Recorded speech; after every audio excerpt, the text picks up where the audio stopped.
the mathematical programming, which is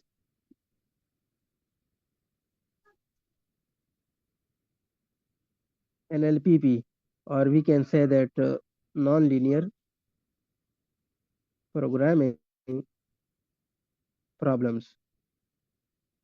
Okay, let me first point out that how the LPP is different from the NLPP. Okay, so in LPP, if we recall, actually we had objective function and we had constraints. This objective function was subject to these constraints. Okay, this was the basic structure of the linear programming. And the function, actually the objective function f of x, it was in the form of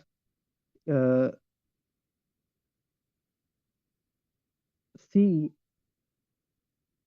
transpose x. Okay, and we can actually say that and x is greater than or equal to 0, which was non-negativity constraint. It was must thing for the LPP. Okay, now if we see this thing, we had like C1x1 plus C2x2. The objective function actually was in this form, C3x3 plus so on Cn up to Cn xn, while x is equal to x1, x2, and so on up to xn. Okay, so this was the general form of the linear programming problem. Now we see that this was constant. This was the coefficient of each variable that were given to us. Okay, and this was the degree of each term over here was only 1. The degree of each term in LPP is equal to 1. It means that we do not get any square, any cube, or any minus 1 over here. Like we do not get something like that in the LPP. These kind of things are not included in LPP. And why it is not included? Because here the f of x is, if we kind of simplify it, it is x raised to the power minus 1. Now here it is minus 1, and minus 1 is not equal to 1. So the form of it, actually the form of it, it is not equivalent to this form C1x1.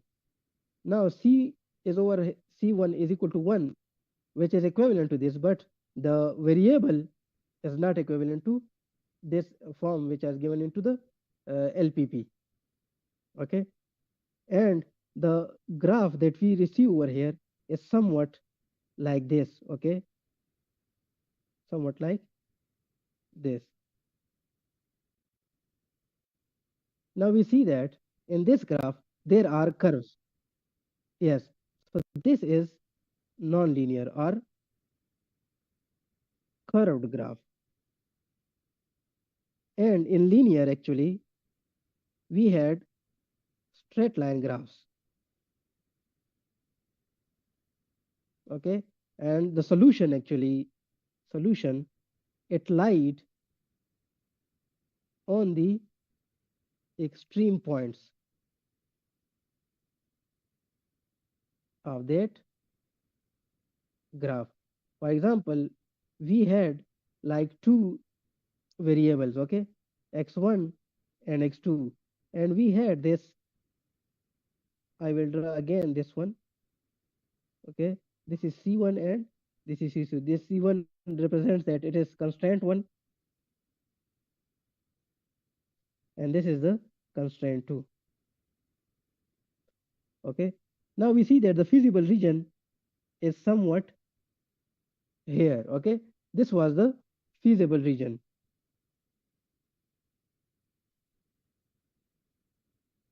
Okay, I will call it F region. Okay, this is the feasible region, and these were the extreme points of it.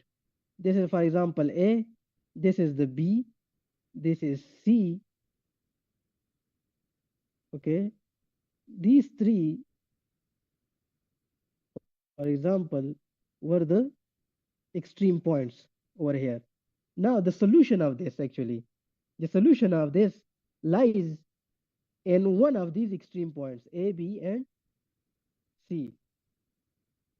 Okay, but in the nonlinear programming, this is not the case. The solution does not lie over here.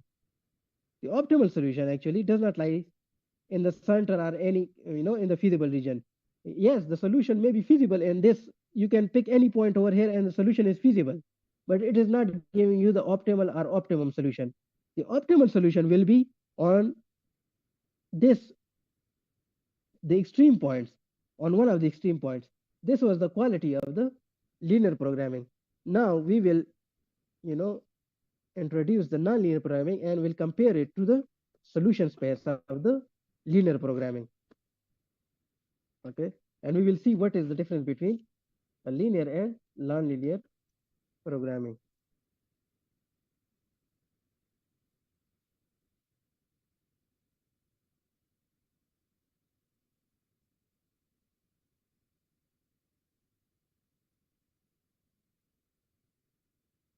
Okay, now introducing the nonlinear programming.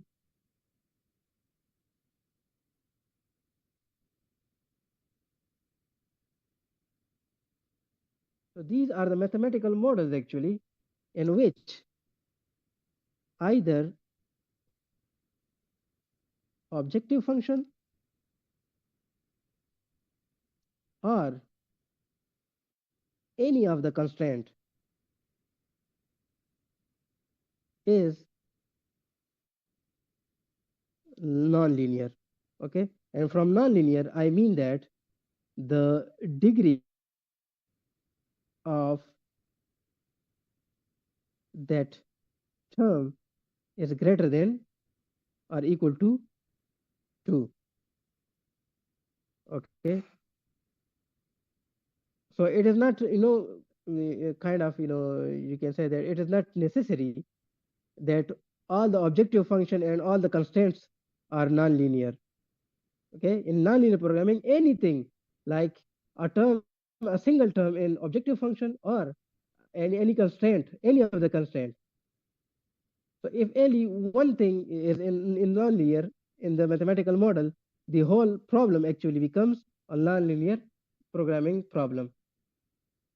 Okay, and the structure of it is same as the linear programming problems, because we have over here as objective function and an optional constraints. Okay, because the NLPB problems are of two types. Okay, the first type is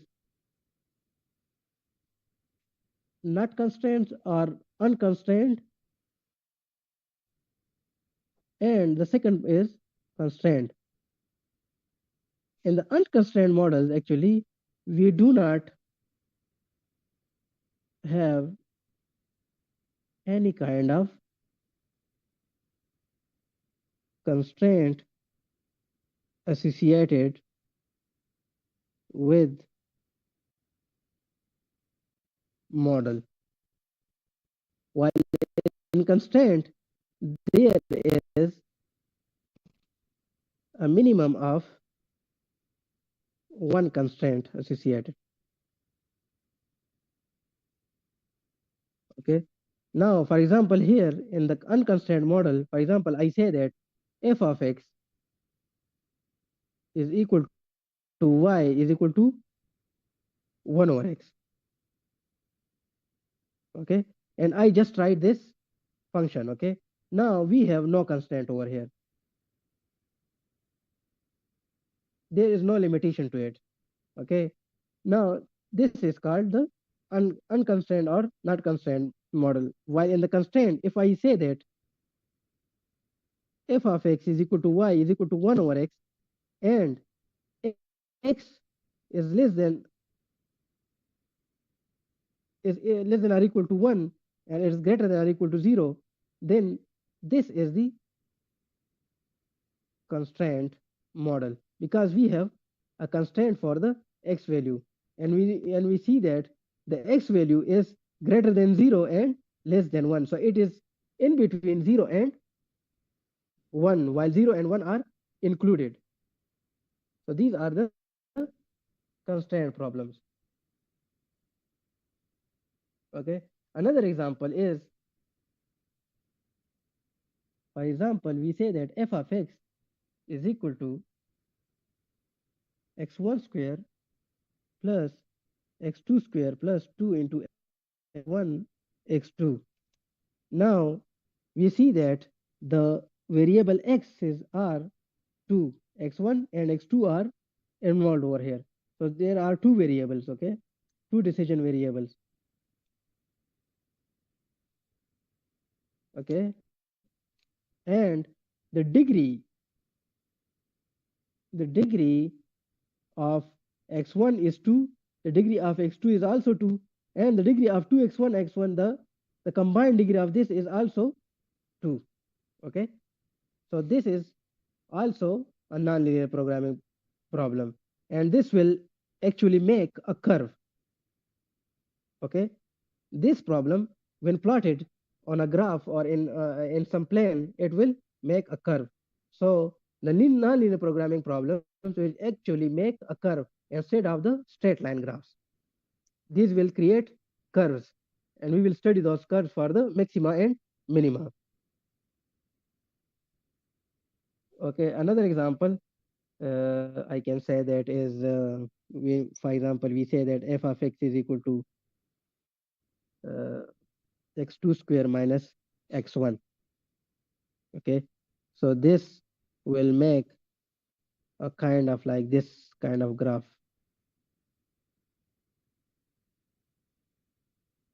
which is in the curve form. So it is a nonlinear. This is x1, this is x2. This is a nonlinear problem actually. Okay, now for example, for the constraint, this is the unconstrained problem. This is also unconstrained problem. Okay, now for the constraint, let me give you an example of constraint. We say that f of x is equal to x square x1 square plus x2 square, where x1 plus x2 is actually less than or equal to 4, and 2x1 plus x2 is greater than or equal to 5, while x1 x2 must be greater than or equal to 0. So this kind of actually problem, this is the NLPP with constraints. These are the constraint problems. Okay, now we will explore some quadratic and non-quadratic forms, and from then we will go towards the formulation of NLP, how we formulate the nonlinear programming problems, and then how to find the local maxima and minima. Okay, so for the quadratic form is actually defined as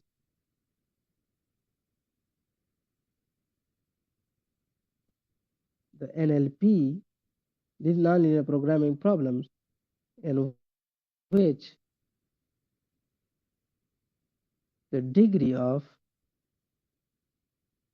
each term, you see, you must remember,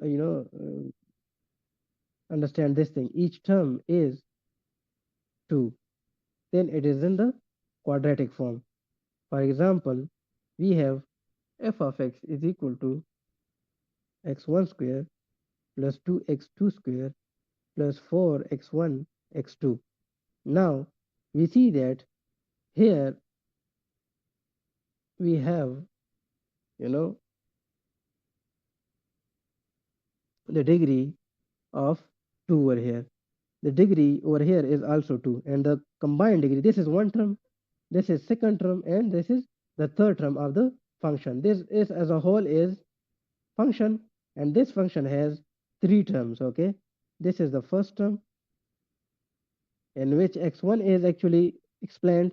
This is the second term, and this is the third term. So when I say that each the degree of each term is 2, it means that I'm talking about these things. Okay. Now the degree of x1 over here is 1 and x2 is also 1. So the combined is 1 plus 1 is equal to 2. So the combined degree of each term is 2. Then it is called the quadratic form. Okay. Now there is one other thing that we must know about the quadratic and non-quadratic forms. Okay.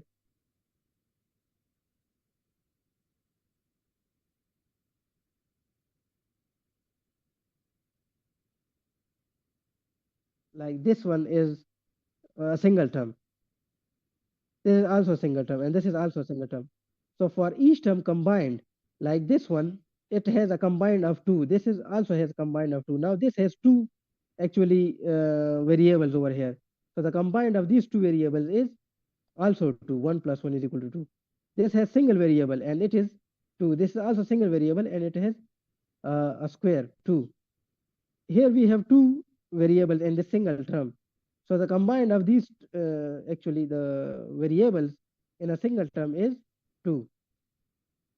So in each term, it should be 2. Not all the terms combined, but in each term actually.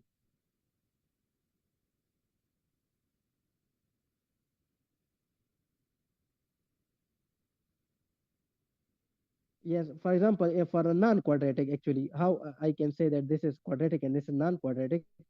For the non-quadratic, I can say that, for example, we have a function that is, we have x1 square plus 2x. Okay, now we have two terms over here. The first term has a degree of 2, but the second term has a degree of 1. So this is non-quadratic form. Okay, this is a non-quadratic form. So I will now, derive or the uh, simplify the quadratic and non-quadratic form with constraint and with no constraints actually, and I will, put it simply like which one method we will use to find the maxima and minima. Okay, and against that each one we will move forward. We will in each lecture we will do one topic with that specific problem and specific method. So for the non quadratic actually,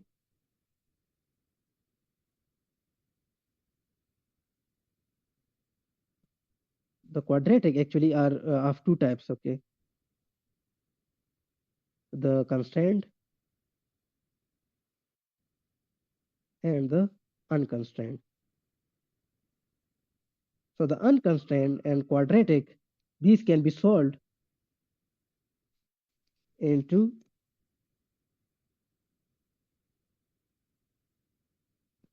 two. Okay.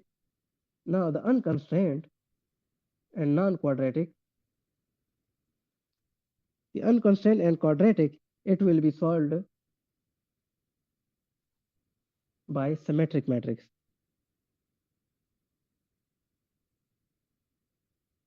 We will find the matrix A, okay, and it can be written as X transpose A into X is equal to F of X. So we will find this A matrix actually, okay, and then we will find the maxima and minima for this one, okay.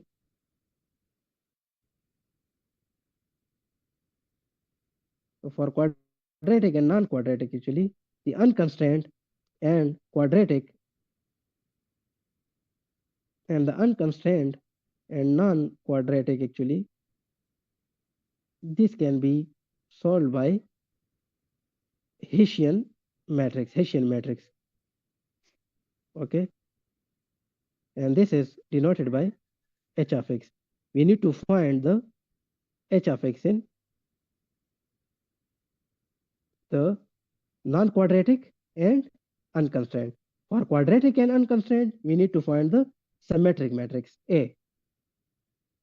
Okay, and for the quadratic and non-quadratic with constraints actually. Okay, the constraint and quadratic we will use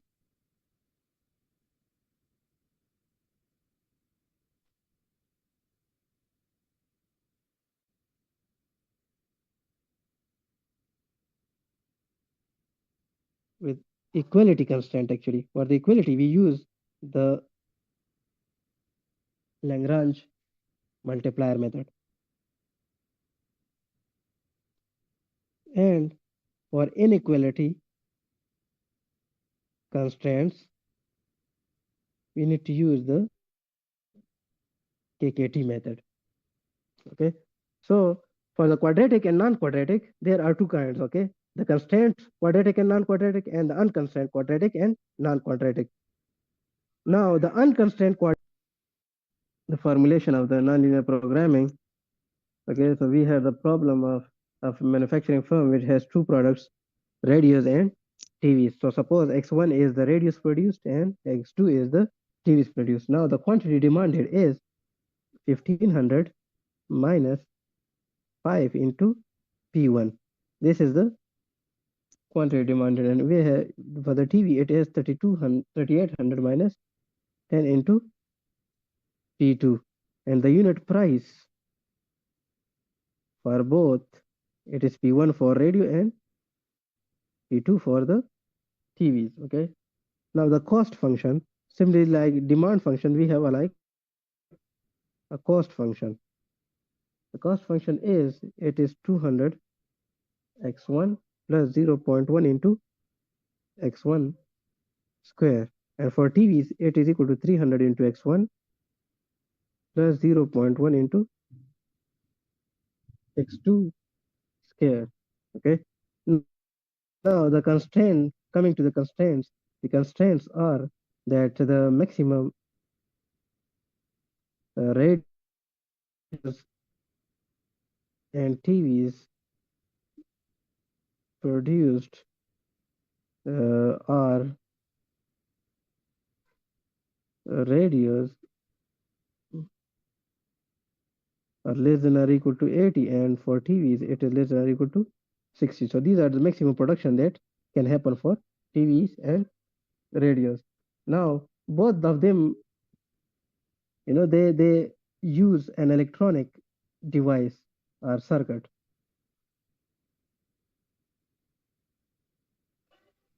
We can say that they use chip. Okay. Now radio uses 5. For radio, usage of chip is equal to 5, and for TV it is 6 components.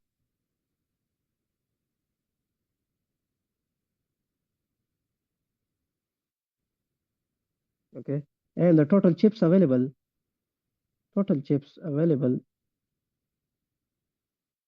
are 600. Okay, and the man hours per radio is equal to 1, and man hours per TV is equal to 2, and total man hours available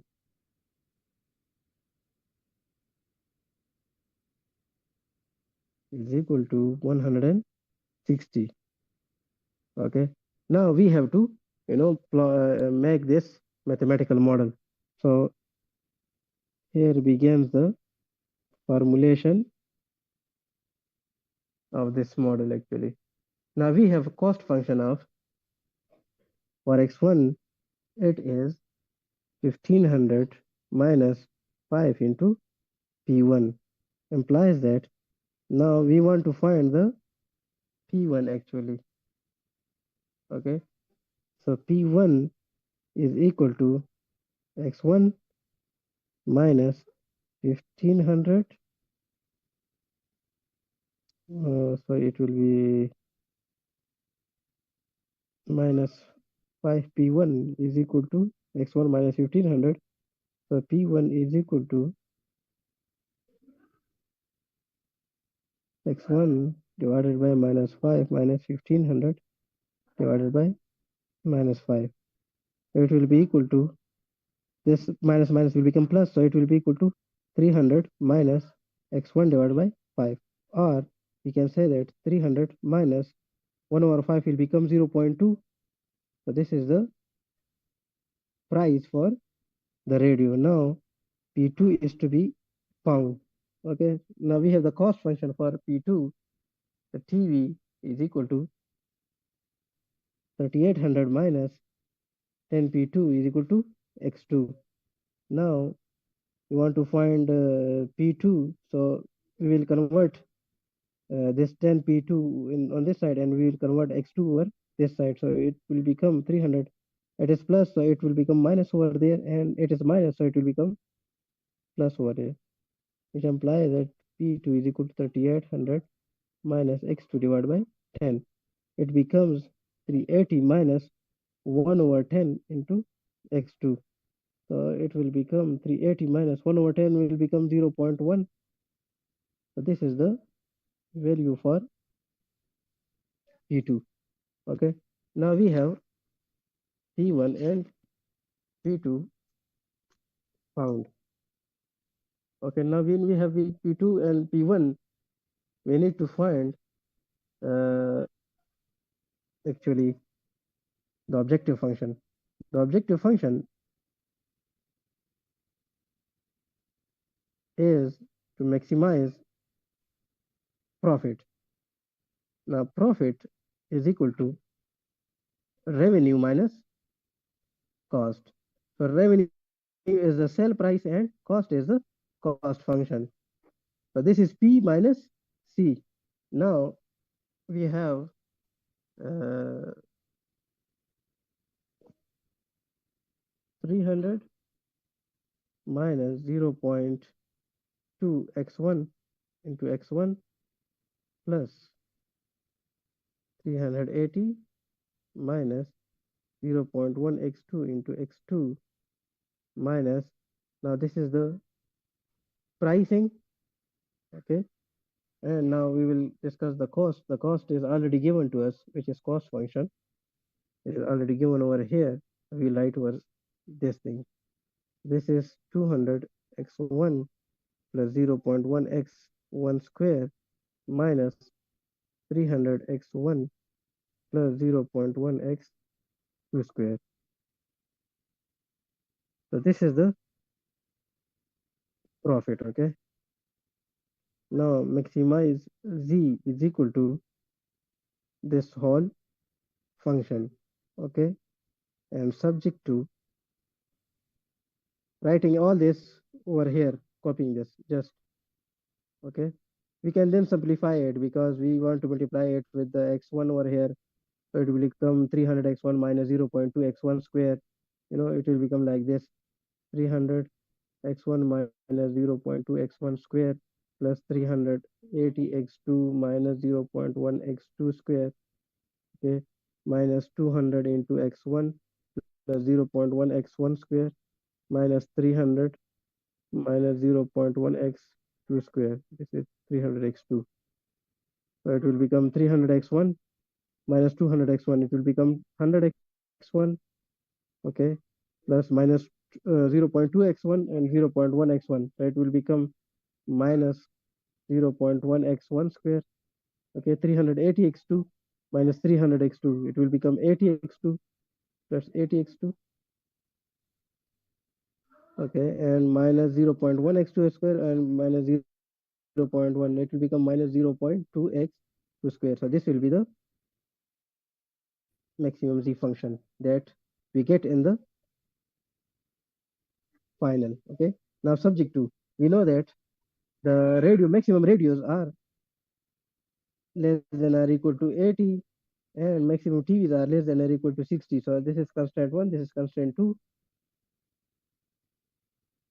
Now the third constraint is the for the man hours, because the product 1 use 1 man hour and product 2 use 2 man hours, and the total man hours are less than or equal to 160. Okay, and the fourth constraint will be for the chips. Okay, actually, now the chip number of chips used by the radio is 5.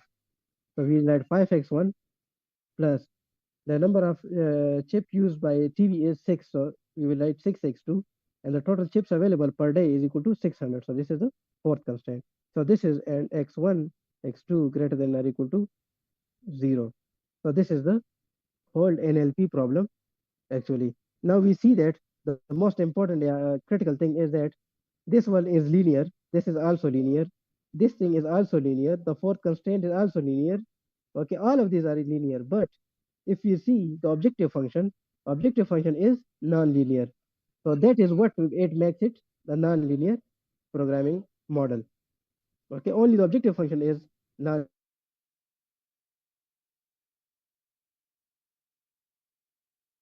Linear objective function is non-linear. Okay, now this was like just an example of how we can model the problem.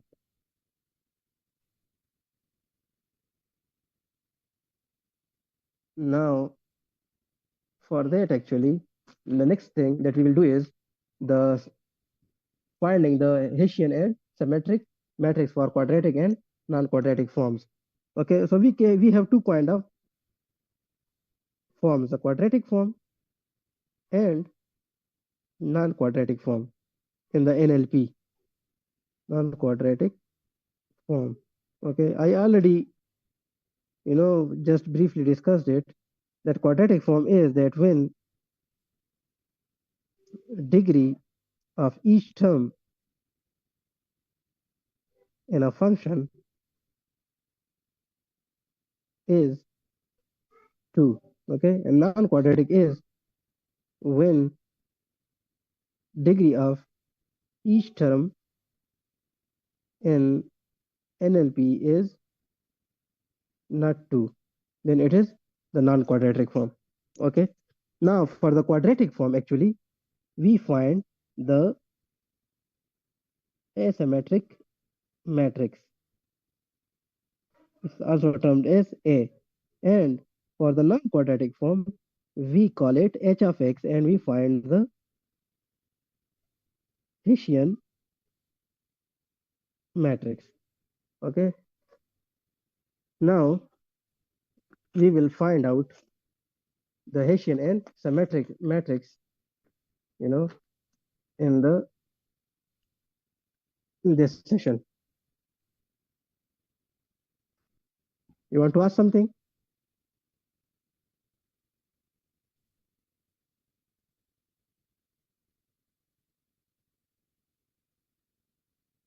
The example was not from Taha book. Actually, it was from the book that I sent you, the cutting plane method problems. That book is, yes, from Taha in nonlinear. I can give you some example. There is the modeling part. I can prepare you like a few problems, uh, but the modeling part is not available in the Taha book.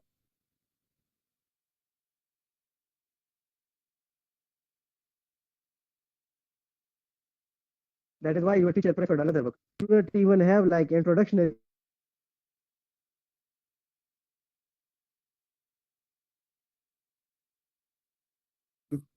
Yeah, the Taha book actually, it doesn't even have like the introductory NLP. That is why the teacher preferred the other book actually.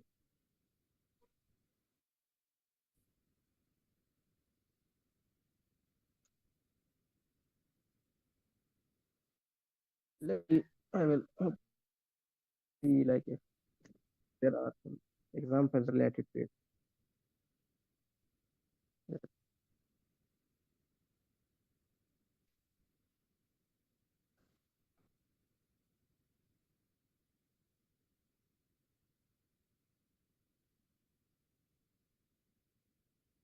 Yes, yes, yes, yes. No problem. You want me to send you the problem right now, or after the lecture?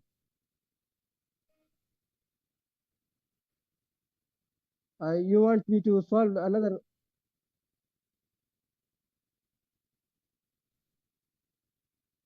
Okay, let me. That is why I'm looking in my actually in my laptop, like if I can find some problem.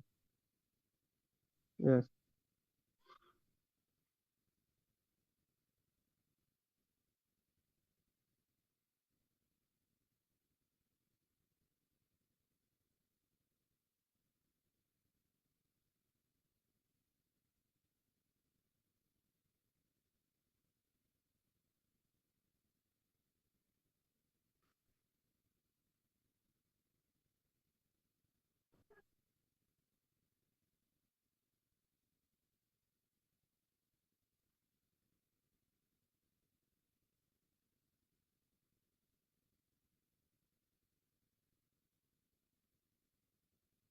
Okay.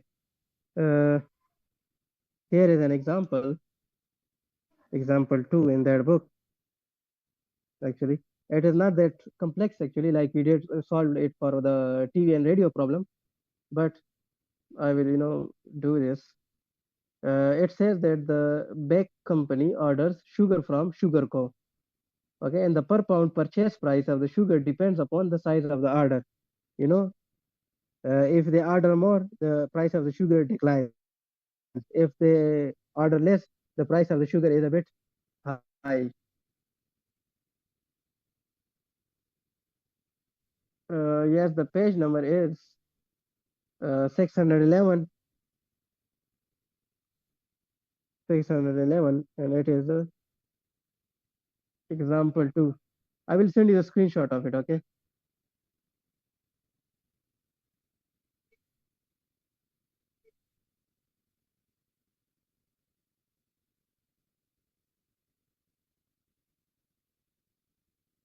Operation research applications and algorithms.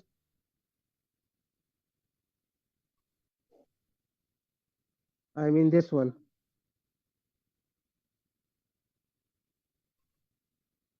Yes, the one I'm using, it is different actually.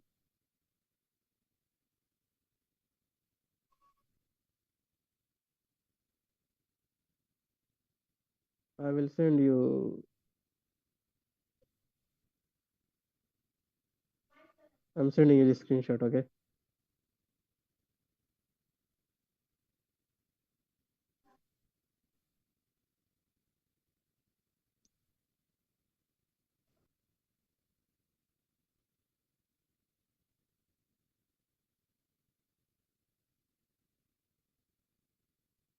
Okay. Meanwhile, you will receive the screenshot.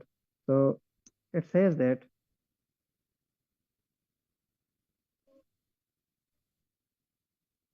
this book is actually quite like simple with respect to if you see the Taha and the other book that your teacher actually given you, the Igor book. It is simple and it is very the the questions here are kind of entertaining. The knowledge over here is well distributed, not like too many heavy things and or too many low things. That is why I prefer this book actually. Now we say that X is the number of pounds that that is order. Okay, pounds of sugar actually. Okay.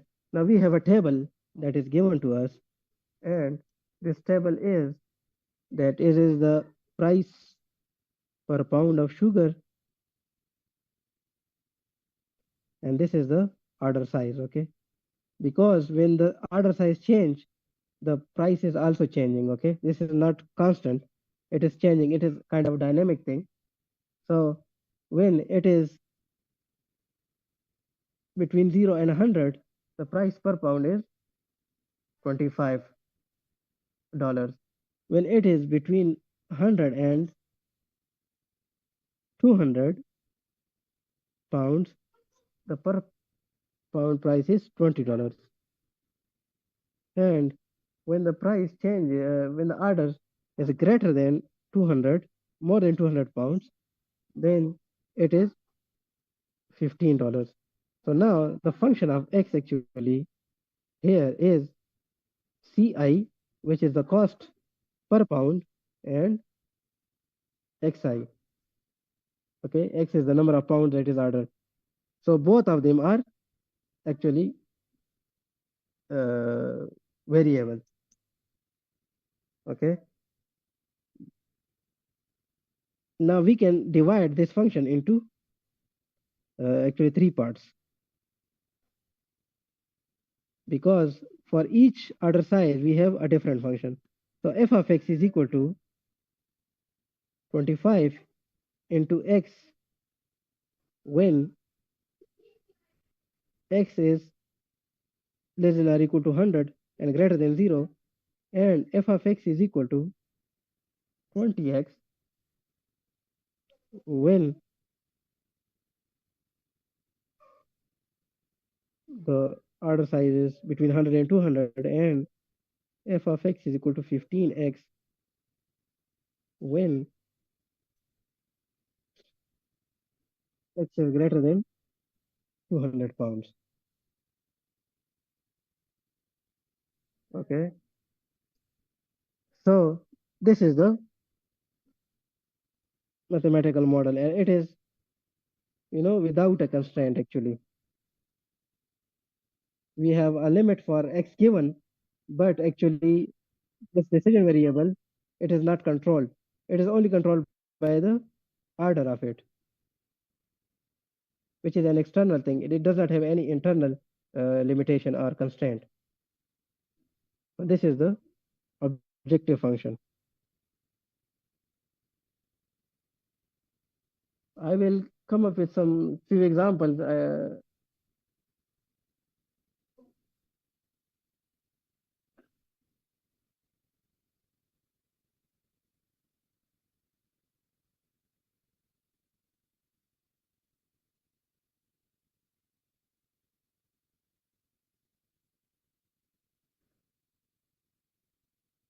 Yes, we can solve it actually. It is not that, because it is a discrete kind of thing. It is not a continuous thing. It is discrete, you know. So we can, draw a graph between, you know, yeah, it is x and this is the function of it. So x is between 0 and 200. So we can write it as, like, for example, we have here it is 0. For example, we have 20 over here, 40, 60, 80, 100.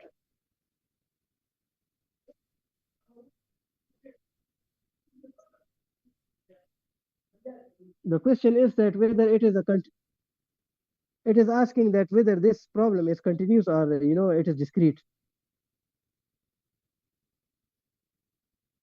This is the, yes. So we see that between 0 and 100, it is 25x. So 25x, it means it's a substitution model. We just need to, put the value of x, and we have the function value. So it is a discrete. Here, 20x, we just put the value of x, and, we have, like, a discrete, a specific value. So it is also discrete. The third one is also discrete. So it means that this function is a discrete. It is not a continuous function.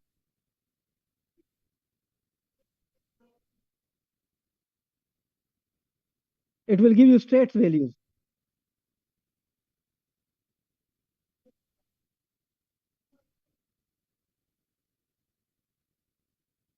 For continuous, like, uh,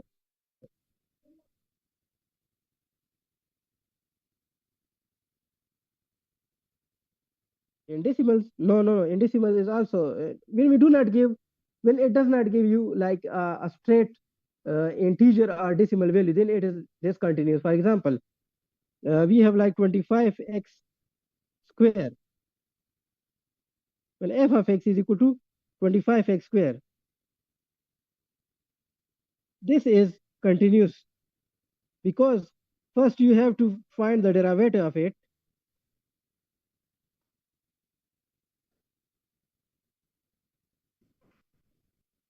and then you have to solve it for some maximum or minimum value. But it will give it will not give you any straight value like it gives you like 10 pounds or $10 or something like that. It will not, it will give you a value of x plus c in this form.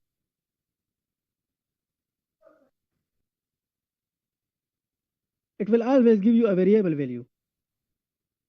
Yeah, this is continuous.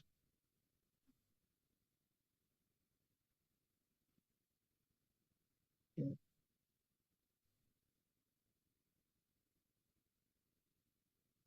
Yes, you have like a distinct value. Like for example, I say that the order is like 55 or 50. Okay, so we know that it is getting in this range. Okay, in the first one. Okay, so we have like 25 into x, where x is equal to 50. So it will give you 25 into 50. It will give you an fx value, which is a discrete value, a specific value. For example, 15 to 25, it will give you,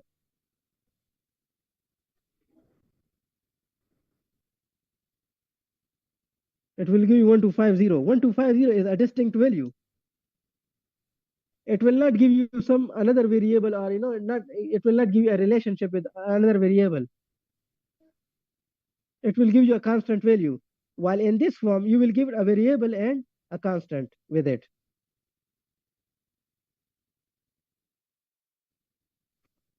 So this is not continuous. This is not discrete. This is continuous. Okay, so we have in the non-linear we have quadratics and non-quadratics. So today we will do the quadratics and non-quadratics with no constraints,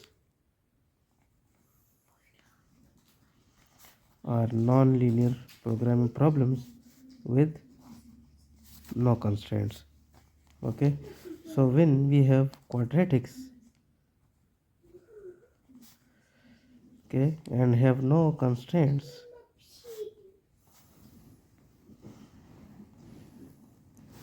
then these kind of problems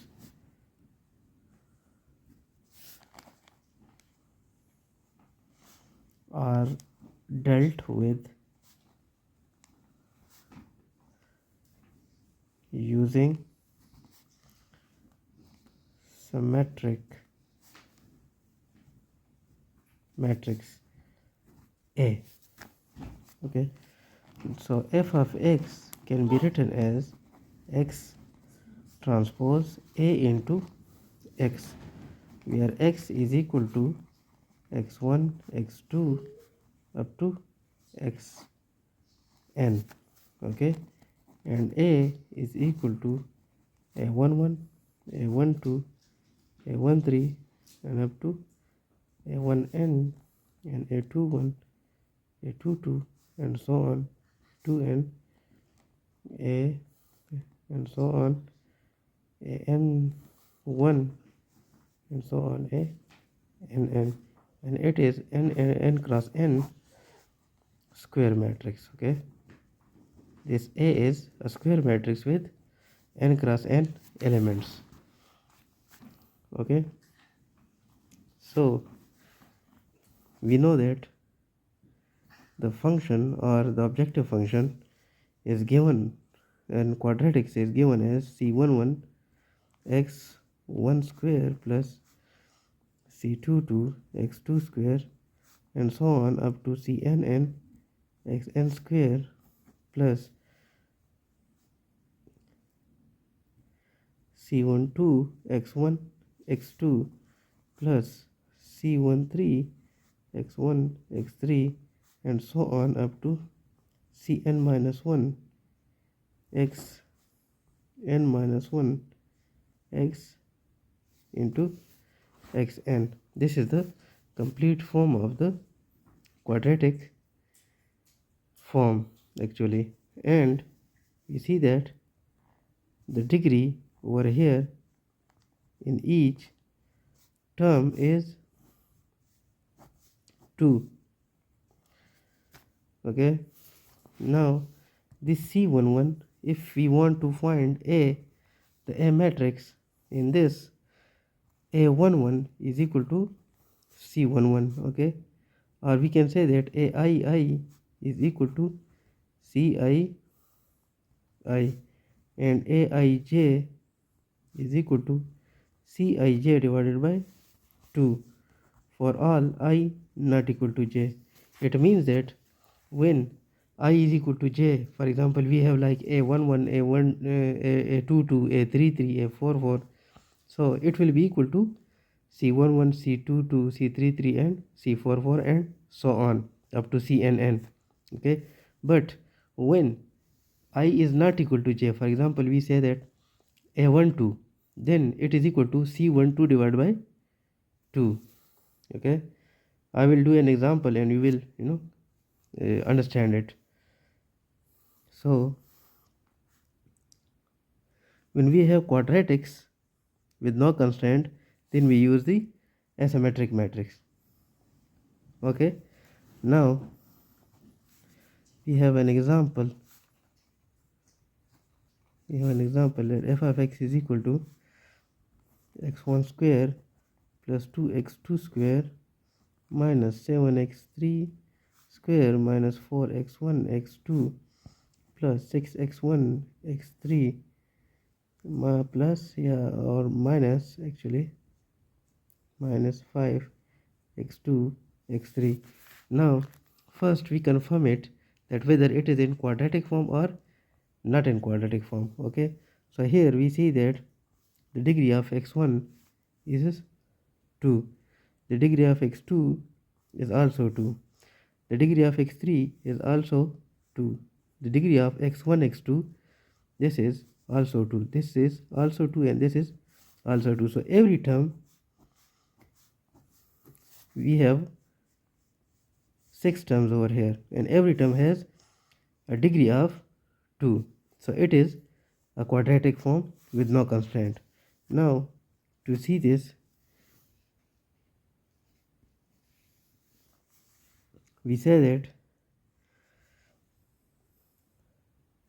matrix A is to be found. Okay, now we know that f of x is equal to x transpose A into x, where x is equal to x1 x2 x3 up to xn. Okay, now here we have 3 variables, the decision variables over here are 3, which are x1 x2 and x3. So x is equal to x1 x2 and x3, and A needs to be found. Okay, now we have 3 variables, so A will be 3 cross 3 matrix.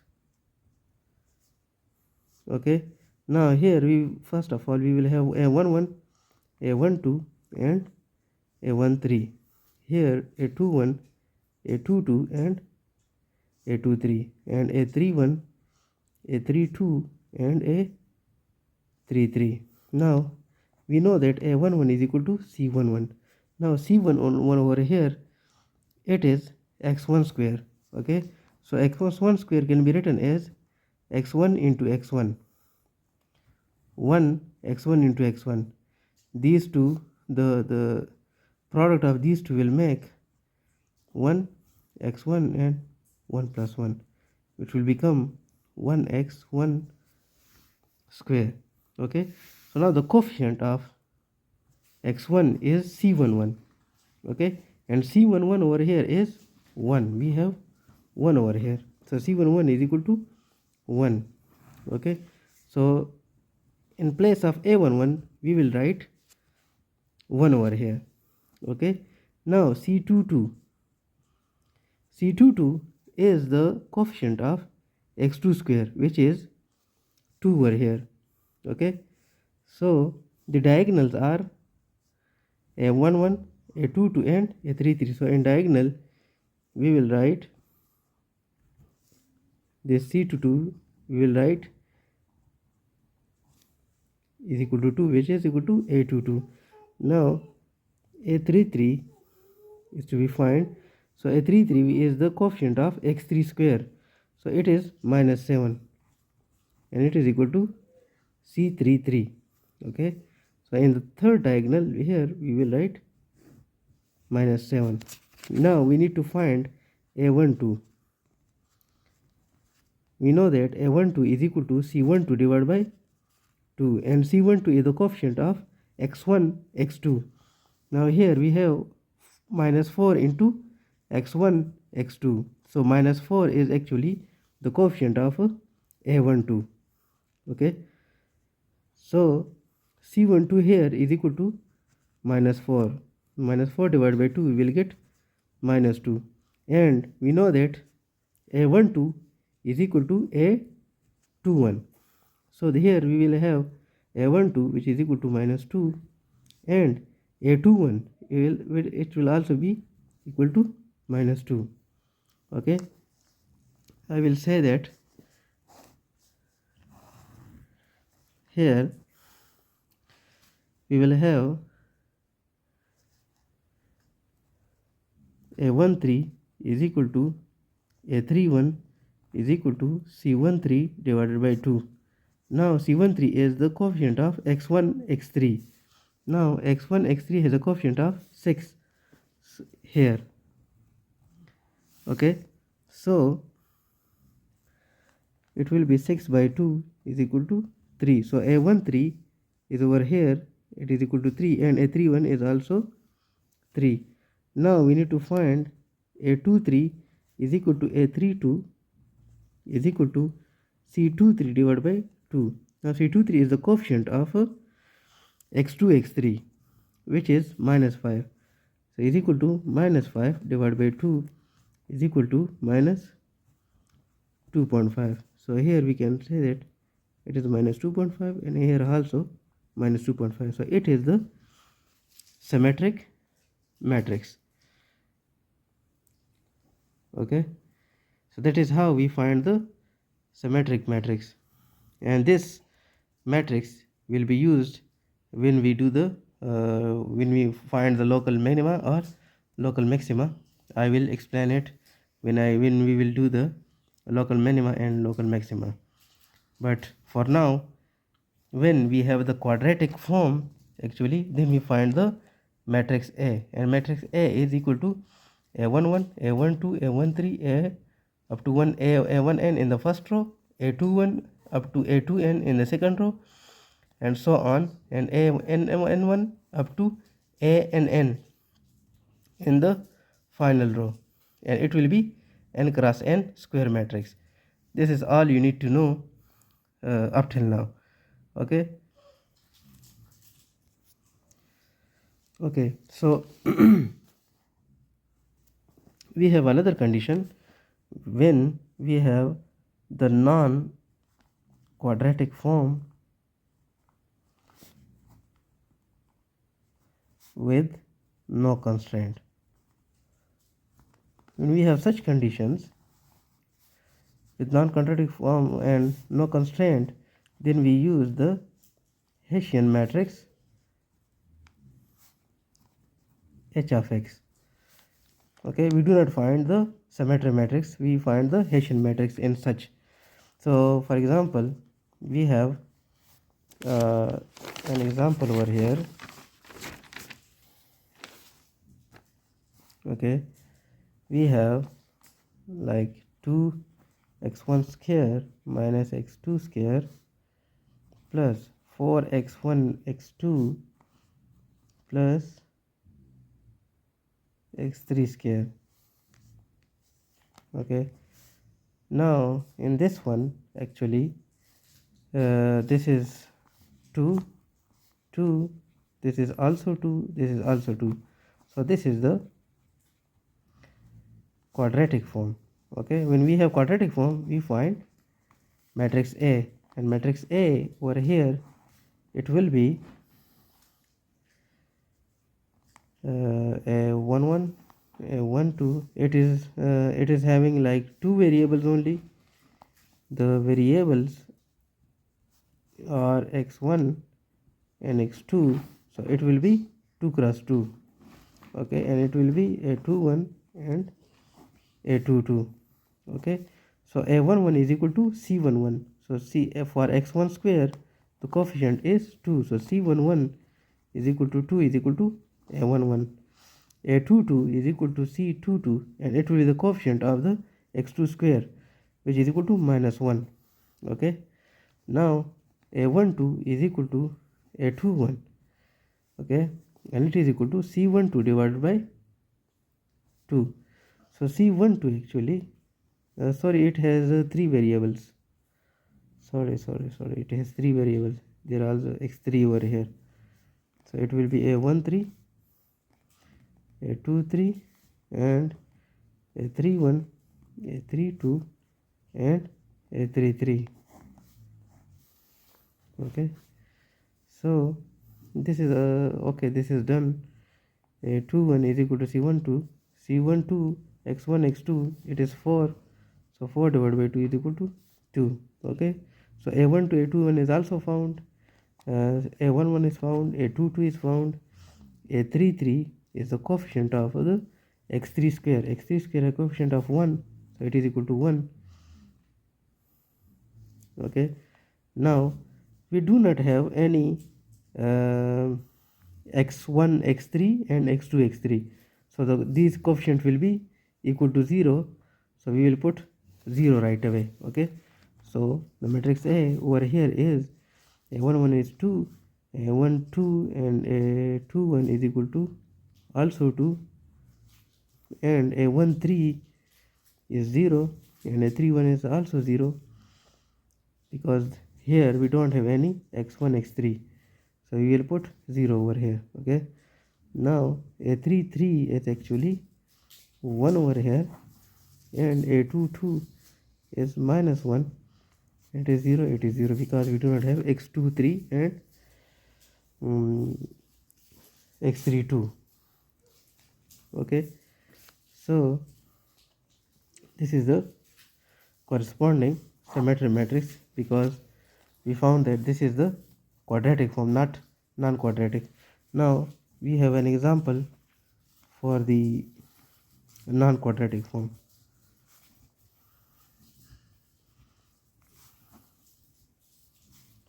Okay, for the non-quadratic form, let's f of x is equal to 2 plus 2x1 plus 3x2 minus x1 square minus x2 square. Now we see that here it is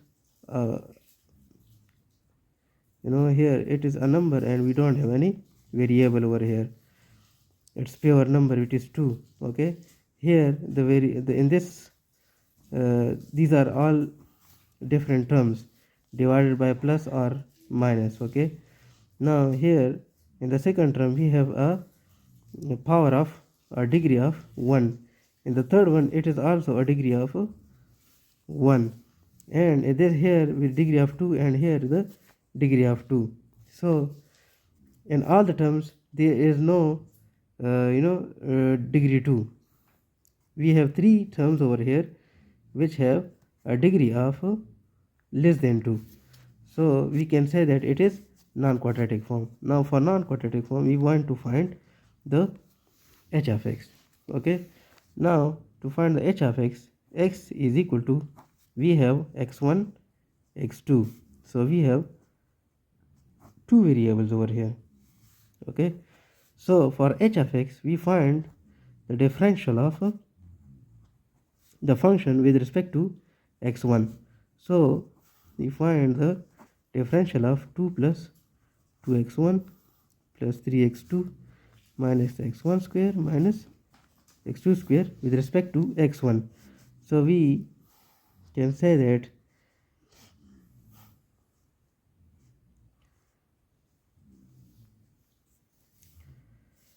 because the h of x over here, it is actually the differential of square differential of with respect to x1, the square differential of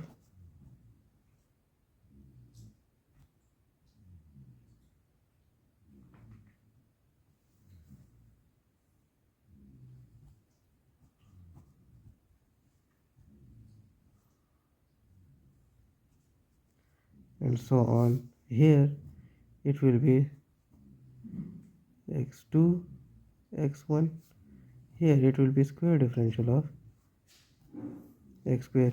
In the diagonal we will make the double differential with respect to the same.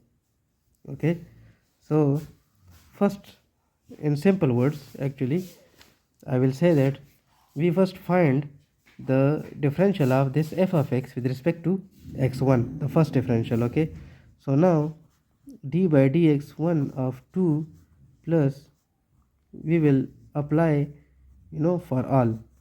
Okay, plus 3 into d by dx1 of x2 minus d by dx of x1 square minus d by dx1 of x2 square. Now d by dx1 of 2 is actually here, it will become 0. Okay, now d by dx1 of minus 2x1 is equal to minus 2 into 1. Sorry, this is plus 2.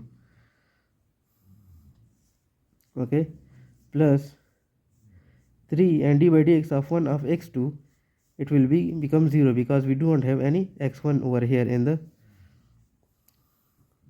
main function. And d by dx of 1 of x1 square, it becomes 2x1, and d by dx of dx1 of x2 square, it will become 0. So we get 2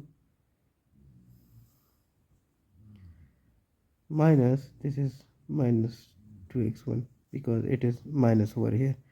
So square will become, it will come forward, and d by dx of x1, so it will become 2 minus 2x1. This is the first differential of the function with respect to x1. Now we find the partial differential of the function with respect to x2. So here, when we apply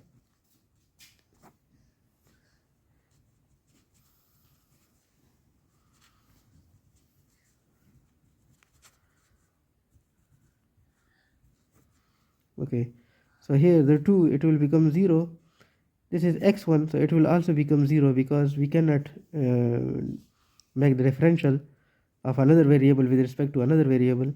Here it has x2, so d by dx of x2, it will become 1, and the 3 will become outside, so it will become 3 into 1 minus x1 square, it becomes 0, minus this is x2 square, so the 2 will become in the it will become 2x2, and d by dx of x2, so it will become 2x2 into 1. Okay, so we will get, actually from this we will get d by dx2 of f is equal to 3 minus 2x2. Okay, so this is the first differential.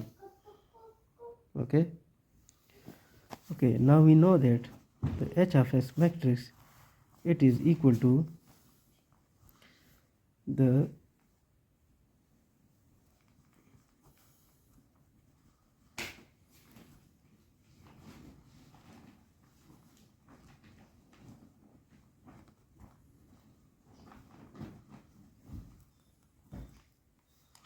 the first differential here will become will be done by x2 with respect to x2, and the second one will be done by x1 in this case, because it is 2 by 2 matrix, and here it will be d by dx 2, and the first differential will be with respect to x1, and here it will be d square f by dx 2 square. Both of the differentials, the partial differentials, will be done with respect to x2. So now we want to find the second derivative over here. Okay, now we have the first derivative as with respect to x1, sorry, it is equal to 2 minus 2x1, and we have the first derivative with respect to x of this function is equal to 3 minus 2x2. Now we have the first derivatives, okay, and we want the second derivatives for all these fours to fill the Hessian matrix. Okay, now the second derivative of this function actually with respect to x1 is equal to, it will become d square and x1 square, it is equal to d by dx1 of this function actually, because it is already one derivative already found. So 2 minus 2x1, so d by dx of 1 of 2, it will become 0 minus 2 into d by dx of x1, it will become 0 minus 2 into 1, it will become minus 2. Okay, now getting the same function actually and making the derivative, now getting the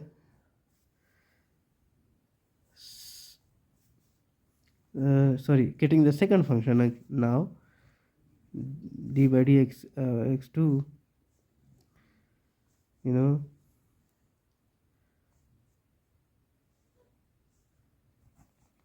this is 3 minus 2x2, this is the first derivative. Now derivative, making another derivative of this with respect to x1,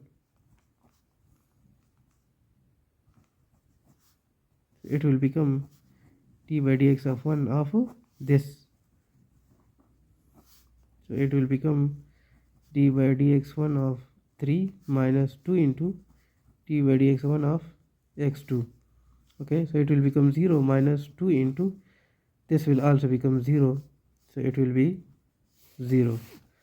Now this is the first row elements, okay, because we have d square f into dx1 square, which is also this thing. Okay, and then the second derivative with respect to x1 of the first derivative, which is with respect to x2. So this is the first derivative with respect to x2, and we do the second derivative with respect to x1 and get the second value, which is 0. Okay, now doing the, we know that the d square f of dx1 dx2, it is equal to the second derivative dx2. If we have already found the first derivative with respect to x1 like we did over here, and then we find the second derivative with respect to x2, it is equal to the, for the first derivative with respect to x2 and second derivative with respect to x1, both of them will be equal. Okay, so now we found that this first derivative with respect to x2 and the second derivative with respect to x1, it yields a value of 0, so this one will also yield value of 0. Let's see how does we go with it. Okay, so d by dx1 of f, it is already found, which is 2 minus 2x1. Now making the second order derivative with respect to x2 with the same function, it is equal to, so it will become 0 because 2 will become get 0, and here we have x1, so d by dx2 of x1 will be 0. So 0 is equal to 0. So this is proved. Okay, now the only thing that is left is that we have a partial derivative with respect to x2, which is 3 minus 2x2. Now we again make another derivative with respect to x2,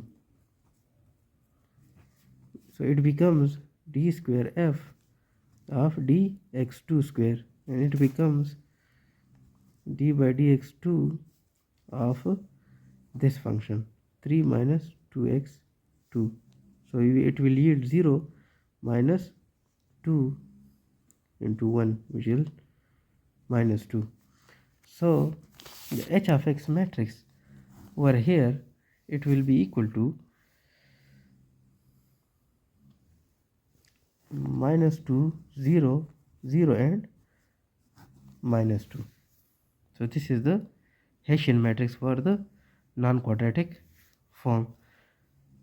Now I can give a lot more examples, but the file is getting too big because it's already 29 minutes. So let's end it over here, and tomorrow inshallah we will do the local maxima and minima.